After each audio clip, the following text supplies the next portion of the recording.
இறையேசுவுக்குள் என் அருமை சகோதரங்களே, அன்னை மரியாளை பற்றி சிந்தித்துக் கொண்டிருக்கிற இந்த நாட்களில் இன்று அன்னை மரியாள் கன்னி தூய்மை குன்றாத தாய் என்று சொல்லக்கூடிய அன்னை மரியாளுக்கென்றே உரித்தான இந்த பட்டத்தை பற்றி சிந்திக்க நீங்களும் நானும் இன்று அழைக்கப்படுகிறோம்.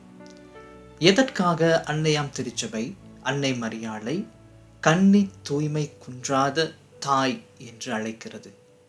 சில நேரங்களில் எங்களது திருச்சபையிலிருந்து வெளியே சென்ற பிரிவினைவாத சகோதரங்கள் அன்னை மரியாளை பற்றி சில நேரங்களில் தவறான புரிதல்களை எங்களது விசுவாசத்திற்குள் புகுத்தக்கூடிய சந்தர்ப்பங்கள் பல உள்ளன.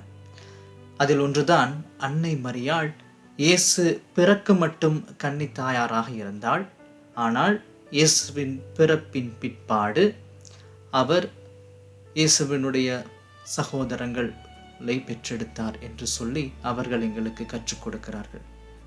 ஆனால் அன்னையாம் திருச்சபையானது எங்களுக்கு கற்றுத்தருகிற பாடம் மிகவும் ஆழமானது. அன்னை மரியாள் இயேசு பிறப்பதற்கு முன்பும், இயேசு பிறக்கும் பொழுதும், இயேசு பிறந்த பின்பும் அவர் என்றுமே கன்னி தூய்மை குன்றாத அன்னையாக இருந்தார் என்று எங்களுக்கு கற்பிக்கிறது.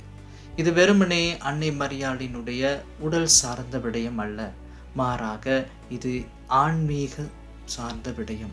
அன்னை மரியாள் இயேசுவை கருவில் கருத்தரிப்பதற்கு முன்பதாக அன்னை மரியாள் இயேசுவை கருவில் கருத்தரிப்பதற்கு முன்பதாகவே தன்னுடைய இதயத்தில் இயேசுவை கருத்தரித்தார்.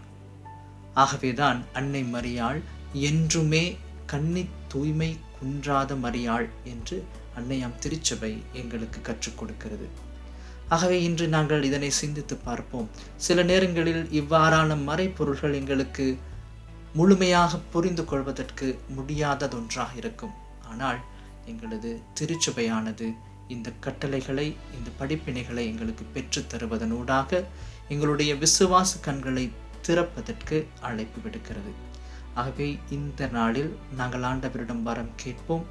நாங்களும் அந்த அன்னை மரியாளை போல முழுமையாக ஆண்டவருக்கு எங்களை அர்ப்பணிப்பதன் ஊடாக நாங்களும் அந்த அன்னை மரியாளை போலவே தூய்மையாக கற்பின் சிறந்த லீலையாக மாறுவதற்கு அந்த அன்னை மரியாள் எங்களுக்காக பரிந்து பேச வேண்டும் என்று சொல்லி இந்த நாளிலே நாங்கள் இறைவரம் வேண்டுவோம்.